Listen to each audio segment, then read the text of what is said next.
ഹരി ഓം.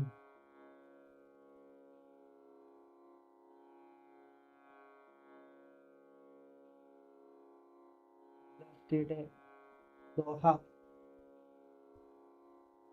കുറച്ച് മുന്നേ കഴിഞ്ഞിരിക്കുന്നു. പക്ഷേ ആ ദോഹ ഒരിക്കലും നമ്മുടെ ഉള്ളിൽ നിന്ന് കഴിഞ്ഞു പോകാൻ പാടില്ല. അതിൻ്റെ മർമ്മം നമ്മൾ മനസ്സിലാക്കണമെന്നാണ്. അതിൽ ഒരു സ്റ്റാൻസിൽ പറയുന്നുണ്ട്, ഞാൻ എന്നുള്ള എൻ്റെ ഒരു ചിന്ത. ശരിക്കും ഞാൻ എന്നുള്ളൊരു വാക്ക് എന്നിലൊരു ചിന്തയാണ്. ഡീപ്പ് സ്ലീപ്പിൽ ചിന്തയില്ല, ഞാനും ഇല്ലല്ലോ, അറിയുന്നില്ലല്ലോ ഒന്നും. ഉണരുമ്പോഴാണല്ലോ ഞാൻ എന്നുള്ള ചിന്ത വരുന്നത്. അപ്പം ഞാൻ എന്നുള്ള എൻ്റെ അനുഭവം എന്നിലെ വെറും ഒരു ചിന്തയാണ്. ശരിക്കും സൂക്ഷ്മമായി നിരീക്ഷിച്ചാൽ നമുക്കറിയാൻ പറ്റും. ആ ചിന്ത അടങ്ങിയാൽ പിന്നെ ഞാനില്ല അവിടെ. പക്ഷേ എനിക്കറിയാൻ പറ്റുന്നില്ല. ഞാൻ എന്നിൽ ആരോപിച്ച പല ഘടകങ്ങളിൽ കൂടി എന്നെ ഞാൻ മനസ്സിലാക്കുന്നു. ഇത് ഞാനാണ് എന്ന് മനസ്സിലാക്കുകയാണ്. പക്ഷെ അതെൻ്റെ റിയൽ ഞാനല്ല. ആയിട്ട് യാതൊരു ബന്ധവുമില്ല. ഇത് ബന്ധമില്ലെന്ന് നമ്മൾ പലയിടത്തു നിന്ന് കേട്ടിട്ടുണ്ടെങ്കിലും നമ്മളത് ഉൾക്കൊള്ളില്ല. ഉൾക്കൊള്ളാതെ വരുമ്പോൾ എന്ത് പറ്റും? ഈ കനൽക്കട്ട കയ്യിൽ വയ്ക്കുമ്പോൾ എന്താണ് അവസ്ഥ? അത് പൊള്ളും, പക്ഷേ കളയില്ല. പൊള്ളുന്ന വേദന ഉണ്ടാവും, പക്ഷെ കളയില്ല. അങ്ങനെ ഈ സംഘർഷത്തിൽ കൂടി ഇങ്ങനെ കടന്നു പോകും. പെന്നിലോട്ട് തന്നെ ഫോക്കസ് ചെയ്യുമ്പോൾ ഞാൻ എന്ന് ചിന്തിച്ചു കൊണ്ടിരിക്കുമ്പോൾ എന്നിലൊരു അഹംഭാവം ഇങ്ങനെ കാലക്രമേണ ഡെവലപ്പായി വരും. നമ്മളറിയില്ല, എന്നിൽ തന്നെ ഫോക്കസ് ചെയ്തിരിക്കുകയാണ്. നമ്മളെ ഋഷിമാർ എന്താ ചെയ്യുന്നത്? അവനവനിൽ തന്നെയാണ് ഫോക്കസ് ചെയ്യുന്നത്. പക്ഷെ അവരുടെ നോട്ടവും നമ്മുടെ നോട്ടവും തമ്മിൽ വ്യത്യാസമുണ്ട്. നമ്മൾ നോക്കുമ്പോൾ എന്ത് പറ്റുന്നു? എന്നിൽ അഹങ്കാരം വരുന്നു. അവർ നോക്കിയപ്പോൾ എന്ത് പറ്റുന്നു? ഞാനെന്ന് പറയുന്ന ഒരു സംഭവം ഇല്ല എന്ന് മനസ്സിലാക്കുന്നു. അപ്പം ഞാനെന്നുള്ള സംഭവം ഇല്ലാതാവുന്നു. കാര്യം എന്നെ ഞാൻ തിരിച്ചറിയുന്നത് എന്താണ്? ഞാൻ ത്രിഗുണങ്ങളിൽ കൂടിയാണ് ഞാൻ പൊയ്ക്കൊണ്ടിരിക്കുന്നത്. സത്വഗുണം, തമോ ഗുണം, രജോ ഗുണത്തിൽ കൂടി ഞാൻ ഇങ്ങനെ ഒരു കടലിൻ്റെ അല പോലെ പൊങ്ങിയും താന്നും ഇതിങ്ങനെ പൊങ്ങും താന്നിരിക്കും. അപ്പം അവർ തിരിച്ചറിഞ്ഞെങ്ങനെയാണ്? തന്നിലോട്ട് നോക്കിയപ്പോൾ എന്നിൽ ത്രിഗുണങ്ങൾ ഉണ്ട് എന്നുള്ളത്. പക്ഷേ നമ്മൾ നോക്കിയപ്പോഴോ, എന്നെ നോക്കിയപ്പോൾ എനിക്ക് അഹങ്കാരമേ വരുന്നുള്ളൂ. അവർ നോക്കിയപ്പോഴോ ത്രിഗുണങ്ങളാണ് എന്നെ നിലനിർത്തുന്നു എന്നുള്ളൊരു സത്യത്തെ അവർ തിരിച്ചറിഞ്ഞു. അപ്പം ഈ ത്രിഗുണങ്ങളെ പ്രകാശിപ്പിക്കുന്ന എന്താണ്? ആ ദിവ്യമായ പ്രകാശമാണ്. അപ്പം എന്നിലോട്ട് ഋഷിമാർ നോക്കിയപ്പോൾ എന്നിലെ ത്രിഗുണങ്ങളെ കണ്ടു. അത് പ്രകാശിപ്പിക്കുന്നത് ദിവ്യമായ പ്രകാശമാണെന്ന് മനസ്സിലായി. അവിടെ അഹങ്കാരത്തിന് പ്രസക്തിയില്ല. ത്രിഗുണങ്ങളെ കണ്ടു, അതിനെ പ്രജ്വലിപ്പിക്കുന്ന പ്രകാശത്തെ അവർ തിരിച്ചറിഞ്ഞു. അപ്പം എന്നെ അറിഞ്ഞപ്പോഴെന്ത് പറ്റി? സ്വാഭാവികമായിട്ടും പുറത്തുള്ളതിനെ അറിയണമെന്ന് തോന്നിയപ്പോൾ എന്ത് പറ്റി? പുറത്തോട്ട് നോക്കിയപ്പോൾ പ്രകൃതിയെ കണ്ടു. അപ്പം അവിടെ വസ്തുക്കളെയല്ല കണ്ടത്, ഇതിൻ്റെ ബേസിനെ കണ്ടു. അപ്പോൾ ബേസ് എന്താണ്? പഞ്ചഭൂതം. ആ പഞ്ചഭൂതം അവിടെ ഉണ്ട്. അതിനെയും പ്രകാശിപ്പിക്കുന്ന എന്താണ്? ഏതാണോ എന്നിലെ ത്രിഗുണങ്ങളെ പ്രകാശിപ്പിക്കുന്നത് അത് തന്നെയാണ് പഞ്ചഭൂതത്തെയും പ്രകാശിപ്പിക്കുന്നത്. അപ്പോഴെന്താണ്? ഞാനും പ്രകൃതിയും ഒരേ പ്രകാശത്തിൻ്റെ അണ്ടറിലാണെന്നുള്ളത് മനസ്സിലായി. വീണ്ടും നോക്കിയപ്പോൾ എന്ത് പറ്റി? ഈ പ്രകൃതി പോലും ഈ ലോകം പോലും 14 ലോകത്തിൽ പെടുന്ന ഒരു സംഭവം മാത്രമാണ്. ഈ 14 ലോകം എവിടെ പ്രകാശിക്കുന്നു? ആ ദിവ്യമായ സെയിം പ്രകാശത്തിൽ തന്നെയാണ് പ്രകാശിക്കുന്നത്. അപ്പോൾ വ്യക്തിയഹന്തയിൽ നിന്ന് വിശ്വഹന്തയിൽ വന്നാൽ പോലും അവിടെ പ്രകാശം അവിടെ നിലനിൽക്കുന്നു എന്നുള്ളതാണ്. ഇങ്ങനെ മനസ്സിലാക്കിയില്ലെങ്കിൽ പോലും എനിക്ക് അഹങ്കരിക്കുവാനുള്ള ആ ശക്തി ആരാ തരുന്നത്? ഡിവൈൻ എനർജിയാണ് എനിക്ക് അഹങ്കരിക്കാൻ വേണ്ടി ആ തരുന്ന ശക്തി ഡിവൈൻ എനർജിയാണ്. അപ്പോൾ അഹങ്കരിച്ചുകൊണ്ടിരിക്കുന്ന സമയത്തും നമുക്ക് റിയലൈസ് ചെയ്യാൻ പറ്റുമെന്നാണ് തിരിഞ്ഞു നോക്കിയാൽ. ഒരിക്കലൊരു ധ്യാന ഗുരുവിൻ്റെ അടുക്കൽ ഒരു ശിഷ്യൻ പോവും. എന്നിട്ട് പറഞ്ഞു, എനിക്ക് മോക്ഷം വേണം. അപ്പോൾ ആ ഗുരു വേറെ ഒന്നും പറഞ്ഞില്ല. അപ്പോൾ ഗുരു ഒന്ന് പറയാതിരുന്നപ്പോൾ ഇദ്ദേഹം വീണ്ടും ചോദിച്ചു, എത്ര രൂപയാകും എന്ന് ചോദിച്ചു. അപ്പോൾ ഗുരു ചോദിച്ചു, എന്തിനാണ്? അല്ല, മോക്ഷത്തിന് എത്ര രൂപയാകും എന്ന്. അപ്പോൾ ഗുരു പറഞ്ഞു, നിൻ്റെ കയ്യിൽ എത്രയാണ് ഉള്ളത് എന്ന് പറഞ്ഞ് 5000 രൂപയുണ്ട്. ശരി, എന്നിട്ട് മര്യാദയ്ക്ക് ഇരുന്നു. അപ്പോൾ ശിഷ്യൻ വിചാരിച്ചു, ചിലപ്പോൾ ഈ 5000 രൂപ കുറഞ്ഞു പോയോ ഇല്ലേ എന്ന് അറിയില്ലല്ലോ. അപ്പോൾ വീണ്ടും പറഞ്ഞു, ഗുരു എനിക്ക് 5000 രൂപ എൻ്റെ കയ്യിലുണ്ട് എന്ന് പറഞ്ഞു. അപ്പോൾ ഗുരു ഇങ്ങനെ തലയാട്ടി. അപ്പോൾ ഇദ്ദേഹം ചിന്തിക്കുകയാണ്, അത് പോരാ എന്നുള്ള അർത്ഥത്തിലാണ് തലയാട്ടുന്നത്. അപ്പം പറഞ്ഞു, ഞാനൊരു 50,000 രൂപ വരെ തരാം എന്ന് പറഞ്ഞു. അപ്പോഴും ഗുരു തലയാട്ടി. അപ്പോൾ ഇദ്ദേഹം ചോദിച്ചു, ഇത്രയും വിലയാണോ? 5 ലക്ഷം രൂപയൊക്കെ ആകുമോ? അപ്പം പറഞ്ഞു, നീ 1 രൂപ പോലും തരണ്ടെന്ന് പറഞ്ഞു. അപ്പോൾ ഉടൻ അദ്ദേഹം ചിന്തിക്കുന്നു, അപ്പോൾ അത്രയ്ക്ക് വിലയില്ലാത്തൊരു സാധനമാണോ ഇതെന്ന്. നേരെ ഓപ്പോസിറ്റായിട്ട് വീണ്ടും ചിന്തിക്കും, അപ്പം ഇത്രയ്ക്ക് വിലയില്ലേ എന്ന് പറഞ്ഞു. വിലയൊക്കെ ഉണ്ട്, മോക്ഷത്തിന് നീ നിന്നെ തന്നെ കൊടുക്കണമെന്ന് പറഞ്ഞു. എന്നിട്ട് ആ ഗുരു കൂട്ടിച്ചേർത്തിട്ട് പറഞ്ഞു, പണം കൊടുക്കാൻ എളുപ്പമാണ്, പക്ഷെ അഹങ്കാരത്തെ സമർപ്പിക്കാനോ പാടാണ്. അപ്പോൾ ഈ മോക്ഷം ഏറ്റവും വിലയില്ലാതെ കൊടുക്കുന്ന ഒരു സാധനമായിട്ട് പോലും ഇതാർക്കും വാങ്ങാൻ പറ്റാത്തതിൻ്റെ കാരണം അതുകൊണ്ടാണ്. കാരണം ഈ അഹങ്കാരം കൊടുക്കാൻ പറ്റില്ല. പക്ഷെ അഹങ്കാരം ഉപയോഗിച്ചുകൊണ്ട് ധനം കൊടുക്കാൻ പറ്റും. അപ്പോഴാണ് ശരിക്കും ആ ശിഷ്യൻ ചിന്തിക്കുന്നത്, റിയലായിട്ട് ഞാൻ കൊടുക്കേണ്ടത് എന്താണ് എന്നുള്ള ഒരു ഒരു ഒരു ബോധം അവനുണ്ടാവുകയാണ്. ഞാൻ എങ്ങനെ, പക്ഷേ ഈ അഹങ്കാരത്തെ എങ്ങനെ കൊടുക്കും? അഹങ്കാരത്തെ കൊടുക്കണമെന്ന് ആഗ്രഹമുണ്ട്, കാര്യങ്ങളൊക്കെ മനസ്സിലായി, പക്ഷെ കൊടുക്കാറില്ല. ബാക്കി സാധനങ്ങൾ കൊടുക്കുന്നത് പോലെ എളുപ്പമല്ല ഈ അഹങ്കാരത്തെ കൊടുക്കുന്നത്. ഇനി അഹങ്കാരത്തെ കൊടുക്കാമെന്ന് വിചാരിച്ചാലോ, എൻ്റെ അഹങ്കാരത്തെ ഞാൻ കൊടുക്കുന്നു, എന്നിൽ ആര് കൊടുക്കും? ഈ അഹങ്കാരത്തെ എന്നിൽ ആരാ കൊടുക്കുന്നത്?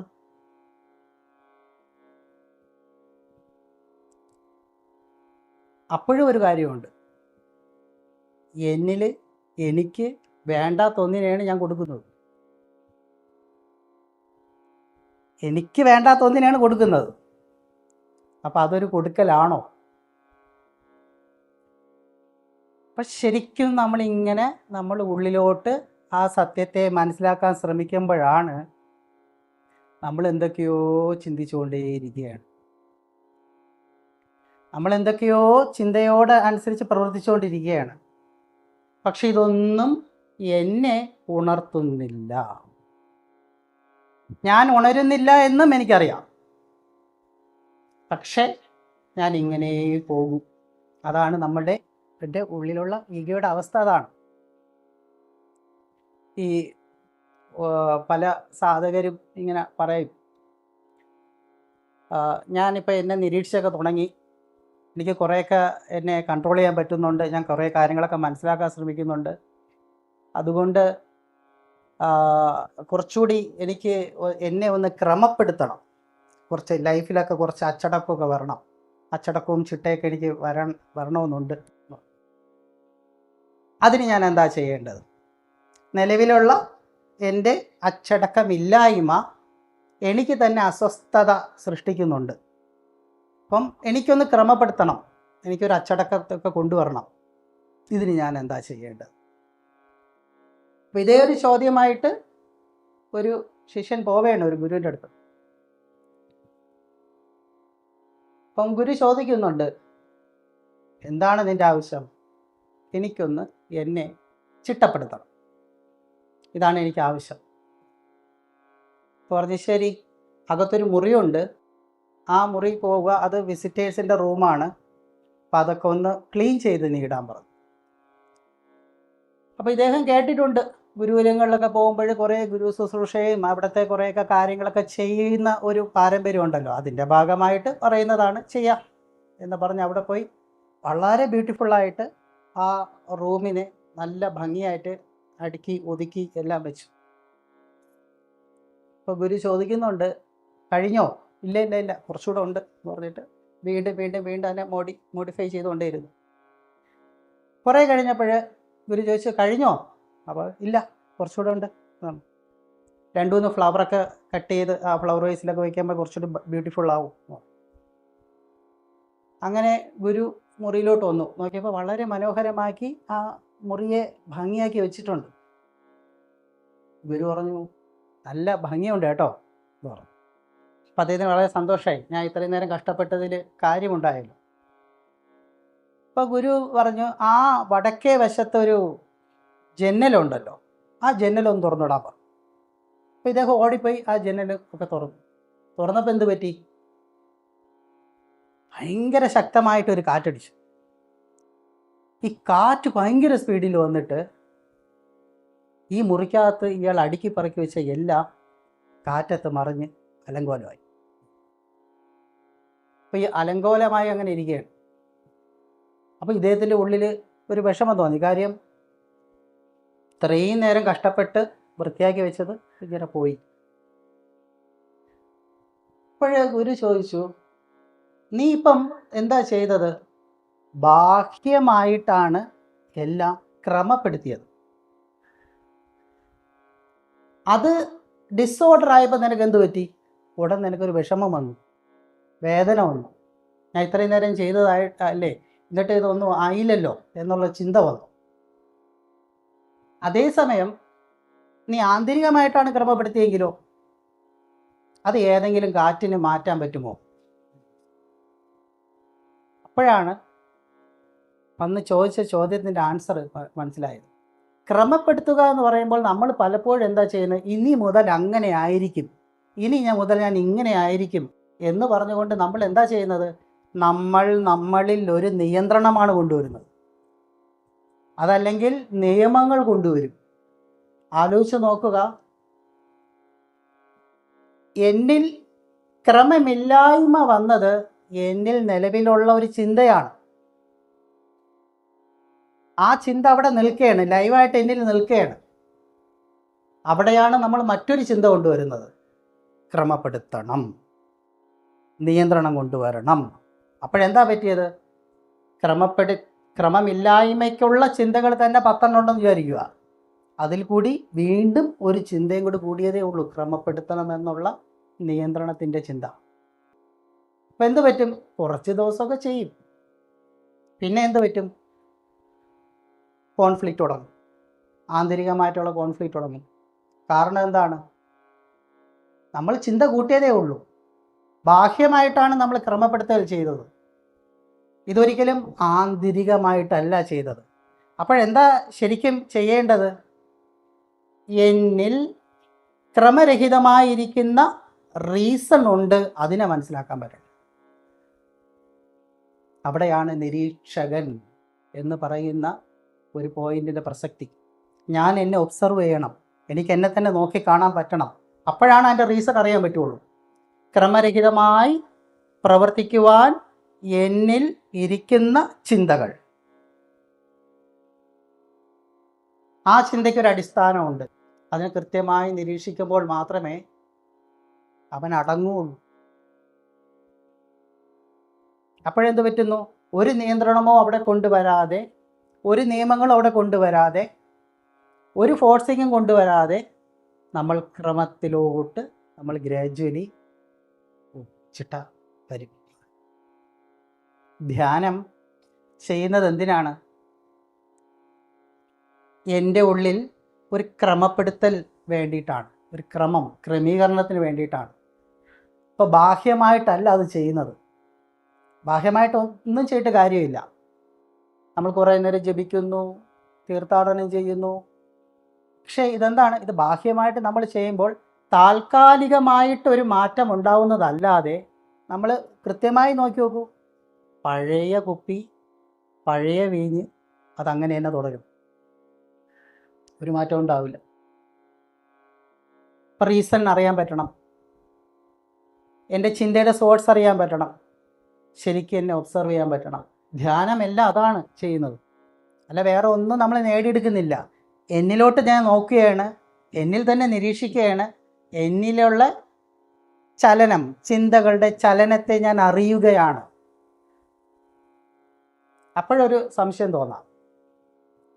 നിരീക്ഷിക്കുക എന്ന് പറയുമ്പോൾ എന്നിലിപ്പോൾ കുറേ ചിന്ത വരുന്ന സമയത്ത് ഞാനിപ്പോൾ ചിന്തിക്കുകയാണ് എന്ന് തിരിച്ചറിഞ്ഞാൽ അതൊരു നിരീക്ഷണമാണോ എന്നൊരു തോന്നൽ വരെ. അതൊരിക്കലും നിരീക്ഷണമല്ല. കാരണം ഞാൻ അവിടെ വിധി എഴുതുകയാണ്, ഞാനിപ്പോൾ ചിന്തിക്കുകയാണ്. അവിടെ വീണ്ടും വിധി എഴുത്തലാണ് നടക്കുന്നത്.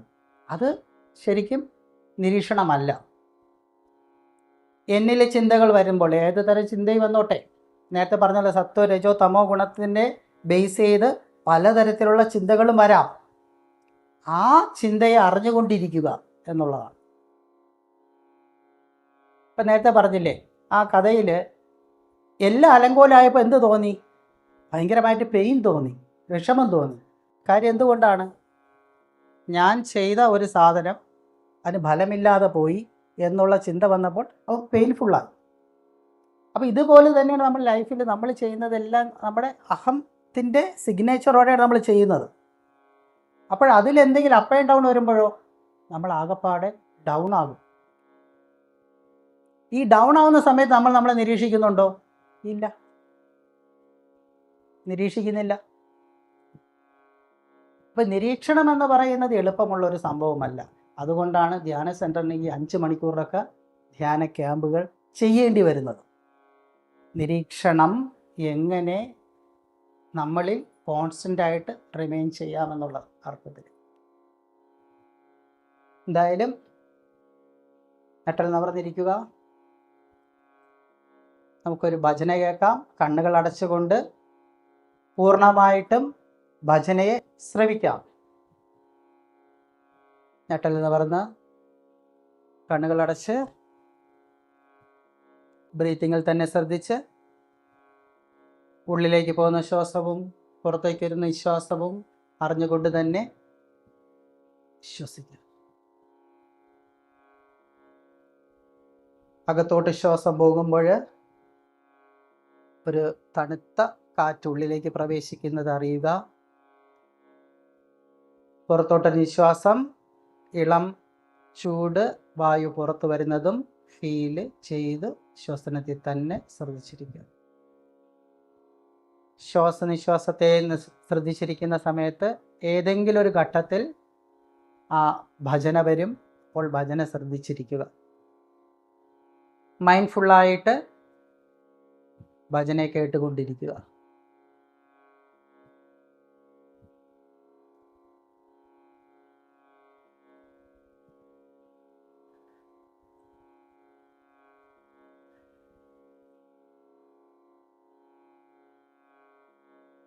എന്നിട്ട് തന്നെ ശ്രദ്ധിച്ചിരിക്കുക.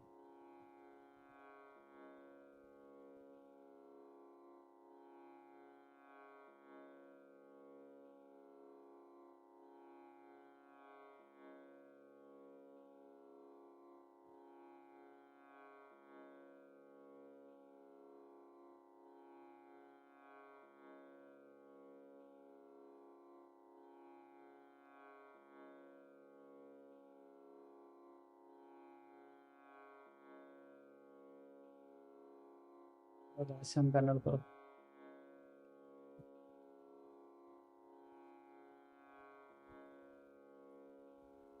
കുറച്ച് മുൻപേ പറഞ്ഞ ഈഗോയാണ് എന്നിലെ പ്രശ്നക്കാരനാണെന്ന് ഞാൻ മനസ്സിലാക്കി. പക്ഷേ ഈഗോ എങ്ങനെ കൊടുക്കണമെന്നറിയില്ല. ഈഗോ എന്നിൽ നിന്ന് എങ്ങനെ പറിച്ച് കളയണമെന്ന് എനിക്കറിയില്ല. അതെന്നെ പിടിച്ചുകൊണ്ടിരിക്കുന്നു. ഈഗോയെ പിടിച്ചുകൊണ്ടിരിക്കുന്നതിൽ ഞാൻ സുഖവും കാണുന്നു. അത് കാരണം എനിക്ക് ഈഗോയെ കളയുവാൻ താല്പര്യം ഇല്ല. എന്നാൽ ഈഗോ ഇല്ലാതിരിക്കുമ്പോൾ കിട്ടേണ്ട എല്ലാ നേട്ടങ്ങളും എനിക്ക് കിട്ടുകയും വേണം. ഇങ്ങനത്തെ വിരോധാഭാസങ്ങളുടെ അതിപ്രസരമാണ് നമ്മുടെ ഉള്ളിൽ നടക്കുന്നത്. ഈ നിരീക്ഷിക്കുമ്പോഴുള്ള പ്രശ്നം അതാണ്. നമ്മളിങ്ങനെ തിരിച്ചറിഞ്ഞുകൊണ്ടേയിരിക്കും. ഈ പ്രോബ്ലങ്ങളെല്ലാം നമ്മൾ തിരിച്ചറിഞ്ഞുകൊണ്ടേയിരിക്കും. എൻ്റെ ഉള്ളിൽ നടക്കുന്ന റീസൺസുകൾ, ചിന്തയുടെ പിന്നിലുള്ള കാരണങ്ങളെ നമ്മൾ തിരിച്ചറിഞ്ഞുകൊണ്ടേയിരിക്കും. ഒരിക്കലൊരു ധ്യാന ഗുരുവിൻ്റെ അടുക്കൽ ഒരു യാത്രക്കാരൻ പോവുകയാണ്. എന്നിട്ട് ചെന്ന പാടെ അദ്ദേഹം പറഞ്ഞു, ഞാൻ വർഷങ്ങളായി ഈ പാതയിലാണ്. ഞാൻ നിരവധി ഗുരുക്കന്മാരെ ധാരാളം കണ്ടിട്ടുണ്ട്. ആധ്യാത്മികപരമായിട്ടുള്ള പല കാര്യങ്ങളിലും ഞാൻ ഇൻവോൾവ് ആയിട്ടുണ്ട്. എനിക്ക് കുറേ കാര്യങ്ങളെപ്പറ്റി നല്ലവണ്ണം അറിയാം.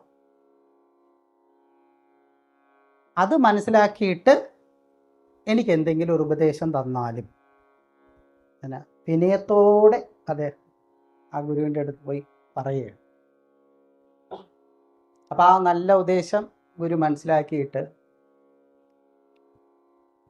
ഇങ്ങനെ നിൽക്കുകയാണ്. അവിടെ ആശ്രമത്തിൽ അങ്ങനെ ഇരിക്കുകയാണ്. അപ്പോൾ മുറ്റത്ത് ഒരു കൊച്ചു കുഞ്ഞ് പൂന്തോട്ടത്തിൻ്റെ അടുത്തിരുന്ന് കളിച്ചുകൊണ്ടിരിക്കുന്നു. അപ്പോൾ ഗുരു പറഞ്ഞു, ആ കുഞ്ഞിനെ ഒന്ന് ശ്രദ്ധിച്ച് നോക്കാൻ പറഞ്ഞു. അപ്പോൾ ഇദ്ദേഹം നോക്കിയപ്പോൾ ഇദ്ദേഹം ആദ്യം പ്രതീക്ഷ എന്താണ്, എനിക്ക് വലിയ വലിയ വേദാന്തമായിട്ടുള്ള എന്തൊക്കെ കാര്യങ്ങൾ പറഞ്ഞുതരാൻ പോകുന്നു എന്നാണ് വിചാരിച്ചത്. പക്ഷേ ഇവിടെ പറഞ്ഞത് കുഞ്ഞിനെ ശ്രദ്ധിക്കാനാണ് പറഞ്ഞത്. അപ്പോൾ ഈ കുഞ്ഞ് കളിച്ചുകൊണ്ടിരിക്കുകയാണ്, പൂന്തോട്ടത്തിൽ കളിച്ചുകൊണ്ടിരിക്കുന്നു. അപ്പോൾ ഗുരു ചോദിച്ചു, ആ കുഞ്ഞ് എന്താ ചെയ്യുന്നത്? കുഞ്ഞ് പൂവിനെ നോക്കിക്കൊണ്ടിരിക്കുന്നു, അല്ല വേറെ ഒന്നും ചെയ്യുന്നില്ല. ഈ ഗുരു ചോദിച്ചു, പൂവിനെയാണോ നോക്കുന്നത് അതോ പൂവിനെ പറ്റിയിട്ടുള്ള അറിവിലാണോ കുഞ്ഞ് നിൽക്കുന്നതെന്ന് ചോദിച്ചു. അപ്പം ആ ചോദ്യത്തിൻ്റെ അർത്ഥം ഇദ്ദേഹത്തിന് മനസ്സിലായി. അപ്പോൾ ഇദ്ദേഹം ചോദിച്ചു, ഒരിക്കൽ കൂടി പറയൂ, എന്താണ് ഉദ്ദേശിച്ചത്? അപ്പം കുഞ്ഞ് പൂവിനെയാണോ നോക്കുന്നത് അതോ പൂവിനെ പറ്റിയിട്ടുള്ള അറിവിലാണോ കുഞ്ഞ് നിൽക്കുന്നത് എന്ന് ചോദിച്ചു. അപ്പം അദ്ദേഹം പറഞ്ഞു, എന്തായാലും പൂവിനെ ആയിരിക്കും നോക്കുന്നത്, കൊച്ചു കുഞ്ഞല്ലേ, പൂവിനെ പറ്റിയിട്ടുള്ള ശാസ്ത്രീയ നാമങ്ങളോ അതിൻ്റെ കാര്യങ്ങളോ ഒന്നും ആ കുട്ടിക്ക് അറിവുണ്ടാവില്ല. അപ്പോൾ പൂവിനെ തന്നെയാണ് നോക്കുന്നത്. അപ്പോൾ ഒരു അറിവും ഉപയോഗിക്കാതെ ആ കുഞ്ഞ് പൂവിനെ നോക്കുകയാണ്. അപ്പോഴും ശരിക്കും എന്താണ്, ആ കുഞ്ഞ് പൂവിനെ നല്ലവണ്ണം കാണുകയാണ്, നല്ല രീതിയിൽ പൂവിനെ കാണുകയാണ്. ഒരു ഉദാഹരണം പറഞ്ഞാൽ, ഈ തൂണ് കാണുന്നുണ്ടല്ലോ, ഈ ഒരു തൂണ്, ഈ തൂണിൻ്റെ താഴെ ഒരു സ്റ്റാച്ചു ഉണ്ട്. ആ സ്റ്റാച്ചു എന്താണെന്ന് നമുക്ക് അറിയാം, എല്ലാവർക്കും മനസ്സിലായി. എന്താണ് സ്റ്റാച്ചു എന്ന് എല്ലാവർക്കും മനസ്സിലായി, വേറെ ഡൗട്ടൊന്നുമില്ല. ഇനി ഒരു നിമിഷം കണ്ണടച്ചേ.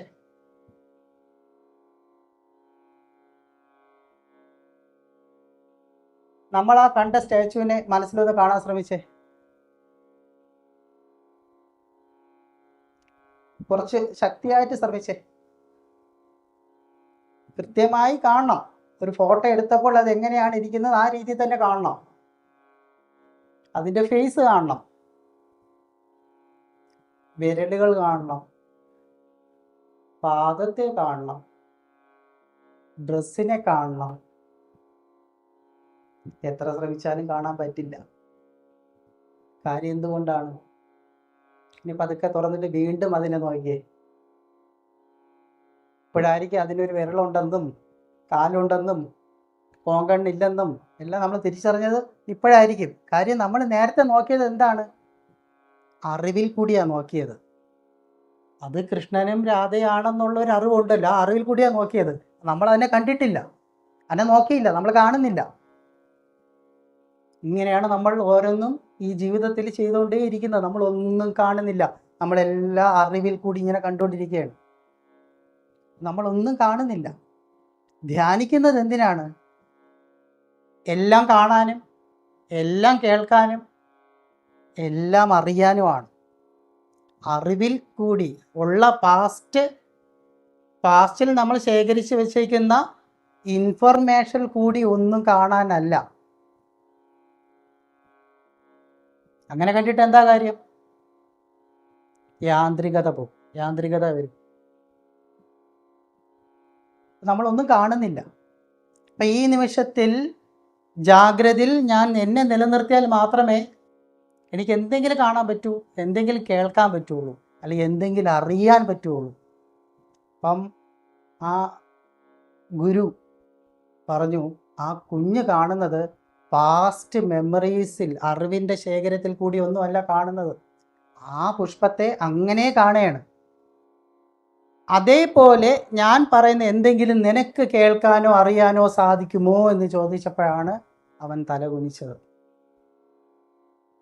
ഇല്ല, എനിക്ക് സാധിക്കില്ല. ഞാനെല്ലാം എൻ്റെ പാസ്റ്റ് മെമ്മറീസിൽ അല്ലെങ്കിൽ ഇൻഫർമേഷനിൽ ഞാൻ ഇങ്ങനെ നിറഞ്ഞിരിക്കുകയാണ്.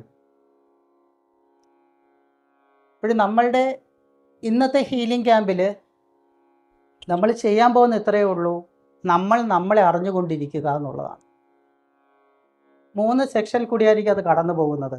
ആദ്യത്തെ 15 മിനിറ്റ് നമ്മൾ നമ്മുടേതായിട്ടുള്ള സാധന ചെയ്യാനുള്ള ഒരു സമയമാണ്. അത് നമ്മുടേതായ ജപമാകാം, പ്രാണായാമമാകാം, അല്ലെങ്കിൽ നമ്മുടെ ശ്വസനത്തെ നിരീക്ഷിക്കുന്ന അതാകാം. എന്താണോ നമ്മൾ ചെയ്യുന്നത് അത് 15 മിനിറ്റ് നമ്മൾ നമ്മുടെ സാധന അനുഷ്ഠിക്കുന്നു. വെറുതെ സാധന അനുഷ്ഠിച്ചിട്ട് കാര്യമില്ല. ആ സാധനയ്ക്ക് ശേഷം നമ്മളിലുണ്ടായ ഊർജ വ്യത്യാസത്തെ ഞാൻ നിരീക്ഷിച്ചറിയുന്നു. വിലയിരുത്താൻ പാടില്ല, പക്ഷെ ഞാൻ അറിയുന്നു. 2ാം ഘട്ടം എന്ന് പറയുന്നത് ഹീലിങ്ങിലോട്ട് നമ്മൾ പോവുകയാണ്. നമ്മളിരിക്കുന്ന അതാത് സ്ഥലങ്ങളിൽ ഹീലേഴ്സ് വന്ന് നമ്മളെ കൂട്ടും. ഇവിടെ ചെയറുണ്ടാകും. അതാത് സ്ഥലങ്ങളിൽ വന്ന് നമ്മൾ ഇരിക്കുന്നു, നമ്മളെ ഹീല് ചെയ്യുന്നു. ഹീല് കഴിഞ്ഞ ശേഷം അവിടെയും വരുന്നു. അവിടെ നിന്ന് നമ്മൾ ഹീല് റിസീവ് ചെയ്തിട്ട് അതാത് സ്ഥലത്ത് വന്ന് നമ്മളങ്ങനെ ഇരിക്കുകയാണ്. പിന്നെ നമ്മൾ ജപിക്കുകയും ചെയ്യരുത്, ഒന്നും ചെയ്യരുത്. സൈലൻസിൽ, നൗവിൽ നമ്മൾ അങ്ങനെ നിൽക്കുക. സൈലൻസിൽ തന്നെ നിൽക്കുക. നമ്മളെ തന്നെ ഒബ്സർവ് ചെയ്തുകൊണ്ടേയിരിക്കുക. നമ്മളുടെ ഒബ്സർവേഷനെ അല്ലെങ്കിൽ എന്നിലെ നിരീക്ഷകനെ ഷാർപ്പനിങ് ചെയ്യുവാൻ വേണ്ടിയിട്ടാണ് ഈ എല്ലാ ക്യാമ്പുകളും ചിട്ടപ്പെടുത്തിയിരിക്കുന്നത്. അപ്പോൾ നമ്മളെ തന്നെ അറിഞ്ഞുകൊണ്ട്, നമ്മളെ തന്നെ ഫീൽ ചെയ്തുകൊണ്ട് കണ്ണടച്ചോ അല്ലെങ്കിൽ ആ ഒരു ലയത്തിലോ അങ്ങനെ നമ്മൾ റിമെയിൻ ചെയ്യുക. അങ്ങനെ ആ 2 ഘട്ടം കഴിയുമ്പോൾ ആദ്യത്തെ ഊർജ വ്യതിയാനം, അതിൽ നിന്നൊരു വ്യതിയാനം വന്നതായിട്ട് നമുക്ക് ഫീൽ ചെയ്യും, സ്വാഭാവികമായിട്ട് ഫീൽ ചെയ്യും. അപ്പോഴും നമുക്കൊരു സംശയം ഉണ്ടാവാം, ഈ ഊർജ വ്യതിയാനം എനിക്ക് എങ്ങനെ കിട്ടി? പുറത്ത് നിന്ന് ഒരാൾ എന്നെ ഹീൽ ചെയ്തപ്പോഴാണ് എനിക്ക് കിട്ടിയത്. പക്ഷെ അങ്ങനെ കിട്ടിയിട്ട് കാര്യമില്ലല്ലോ. എനിക്ക് തന്നെ സ്വയം അത് റിസീവ് ചെയ്യാൻ സാധിക്കണമല്ലോ. ആ ഊർജത്തെ എനിക്ക് തന്നെ അറിയാൻ സാധിക്കണമല്ലോ. അതാണ് അതിലെ അടുത്ത ഘട്ടമായിട്ടുള്ള സൂഫി ധ്യാനം. ഒരു സൂഫി ധ്യാനം നമ്മൾ ചെയ്യും. അതിൽ തീർച്ചയായിട്ടും ഏത് ഊർജമാണോ, നേരത്തെ പറഞ്ഞില്ലേ, സത്തോ രജോ തമോ, ഇതിലും പിന്നിലുള്ളത് ഒരു വെളിച്ചമാണ്, പ്രകാശമാണ് എന്ന് പറഞ്ഞില്ലേ, ആ സത്യം അത് നമുക്ക് ഫീൽ ചെയ്യാൻ സാധിക്കും. ആ സമയത്ത് നമ്മൾ പല ഇമോഷൻസിലൂടെ കടന്നു പോകുമായിരിക്കാം. അത് കഴിഞ്ഞ് നിൽക്കുന്ന സമയത്ത് അപ്പോഴും നമ്മളിൽ ഉണ്ടാവുന്ന ഊർജ വ്യതിയാനത്തെ നമ്മൾ തിരിച്ചറിയണം. ശരിക്കുള്ള നിരീക്ഷകൻ ഉണ്ടെങ്കിൽ അതറിയാൻ പറ്റുള്ളൂ. നമ്മൾ അറിയണം. അതാണ് ഇതിൻ്റെ ഏറ്റവും വലിയ ടാർഗറ്റ്. ബാക്കിയെല്ലാം ബാഹ്യമായിട്ട് നടക്കുന്ന കാര്യമാണ്. എന്നിലുള്ള മാറ്റത്തെ തിരിച്ചറിയുന്നത് ആന്തരികമാണ്. അത് പുറത്തുള്ള ആർക്കും ചെയ്യാൻ പറ്റില്ല. ഗൈഡ് ചെയ്യുന്നവനും ഒന്നും ചെയ്യാൻ പറ്റില്ല. അവനവന് മാത്രമേ ചെയ്യാൻ പറ്റുള്ളൂ. അതുകൊണ്ട് ആ ഒരു ലൈബിലിറ്റി, ആ റെസ്പോൺസിബിലിറ്റി അവരവർ തന്നെ ഏറ്റെടുക്കുക. അങ്ങനെ അറിഞ്ഞ് നിന്നിട്ട് ഏറ്റവും അവസാനത്തെ സെക്ഷനിലാണ് നമ്മളൊരു ബ്ലിസ്ഫുള്ളായിട്ടുള്ളൊരവസ്ഥയിൽ നമ്മളൊരു ഭജനോടൊപ്പം നമ്മൾ ട്യൂൺ ചെയ്ത് നിൽക്കുന്ന ഒരവസ്ഥ. അങ്ങനെയാണ് ആ ധ്യാന ക്യാമ്പ് അവസാനിക്കുന്നത്. അപ്പോൾ ശരിക്കും നമുക്ക് സെക്ഷൻസിലോട്ട് കടക്കാം. സമയം